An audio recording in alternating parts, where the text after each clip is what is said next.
रामपुर के जंगल में भयानक गर्मी पड़ रही थी। सभी पक्षी एक डाल पर इकट्ठा होकर बातें कर रहे थे। तभी वहाँ टुनटुनी चिड़िया आती है। अरे तुम सब यहाँ बैठकर क्या बातें कर रही हो? अरे टुनटुनी चिड़िया, तुम कब आई? तुम तो इतनी पिद्दी हो कि किसी को दिखाई ही नहीं दे रही। ज्यादा मत बनो कालू कौवे, इतना घमंड करना ठीक नहीं। तू मेरे पिद्दी होने का मजाक उड़ाता है। रुक, मैं तुझे अभी बताती हूँ। इतना कहकर टुनटुनी चिड़िया कालू कौवे को मारने उसके पीछे पीछे भागने लगती है। टुनटुनी चिड़िया, छोड़ना नहीं इसको, बिना मारे वापस मत आना। कालू कौवे और टुनटुनी चिड़िया का झगड़ा देखकर सारे पक्षी हंसने लगते हैं।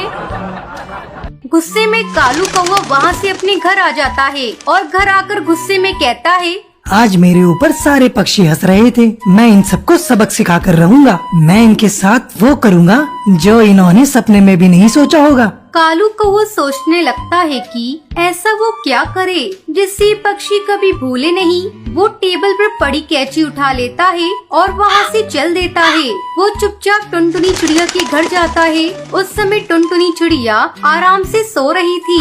चुपके से कालू कौवा टुनटुनी चिड़िया के पास जाता है और उसके पंख काट देता है। आज मजा आएगा। बड़ी चालाक बन रही थी, मुझसे पंगा लेने चली थी पिद्दी चिड़िया। अब मैंने इसको उड़ने के काबिल नहीं छोड़ा। कालू कौवा टुनटुनी चिड़िया के कटे हुए पंख को लेकर घर वापस आ जाता है और उसे छुपा देता है। अगले दिन जब टुनटुनी चिड़िया सोकर उठती है तो वो देखती है कि उसके पंख कटे हुए हैं। वो रोने लगती है। ये क्या? कल रात तो मेरे पंख सही सलामत थे। सोते समय किसी ने मेरे पंख को काट लिया। अब मैं क्या करूं? ऐसी हालत में उड़ भी नहीं सकती।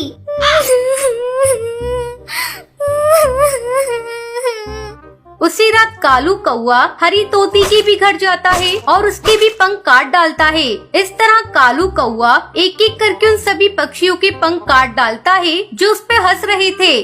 बड़े चले थे मेरी हंसी उड़ाने। इनका पंख काटकर मैंने इनकी सारी हेकड़ी निकाल दी। इनके कटे पंख देखकर मेरा कलेजा ठंडा हो गया। वहीं दूसरी तरफ पूरे जंगल में हड़कंप मच जाता है। अरे टूनी चिड़िया, तूने कुछ सुना? कल रात किसी ने पक्षियों के पंख काट डाले। हाँ बबली कबूतरी, ऐसी खबर तो मैंने भी सुनी है। ऐसा लगता है कोई इन पक्षियों से बदला ले रहा है। खैर छोड़ो, हमें इन पक्षियों की चलकर मदद करनी चाहिए। बेचारे बिना पंख के उड़ भी नहीं सकते। चलो चलकर इन पक्षियों के भोजन की व्यवस्था करते हैं। ऐसा कहकर टूनी चिड़िया और बबली कबूतरी टुनटुनी चिड़िया के घर जाती है। अरे टुनटुनी चिड़िया, तुम्हारी ये हालत कैसे हो गई? हमें बड़ा कष्ट हो रहा है। ये लो भोजन, इसे तुम खा लो। टूनी चिड़िया, पता नहीं मुझसे किसकी क्या दुश्मनी थी, किसने मेरे पंख काट दिए। तुम चिंता मत करो टुनटुनी, कुछ दिनों की बात है, फिर तुम्हारे नए पंख आ जाएंगे। उसके बाद टूनी चिड़िया और बबली कबूतरी सभी पक्षियों के घर जाती है और उन्हें भोजन देती है। पक्षियों की हालत देखकर टूनी चिड़िया बहुत दुखी थी। वो दुखी मन से कालू कौवे के घर भी जाती है। टूनी चिड़िया देखती है कि कालू कौवा पक्षियों के कटे हुए पंख से खेल रहा है। अरे ये क्या कालू कौवे, सभी पक्षियों के पंख तुम्हारे पास कैसे? इसका मतलब तुमने ही उन पक्षियों के पंख काटे हैं। ये तुमने बहुत बड़ा अपराध किया है, इसलिए अब तुझे सजा मिलेगी। टूनी मौसी, ये सारे पक्षी मेरी हंसी उड़ा रहे थे, इसलिए मैंने उनके पंख काट डाले। मैंने गुस्से में ये सब कर दिया, मुझे माफ कर दो।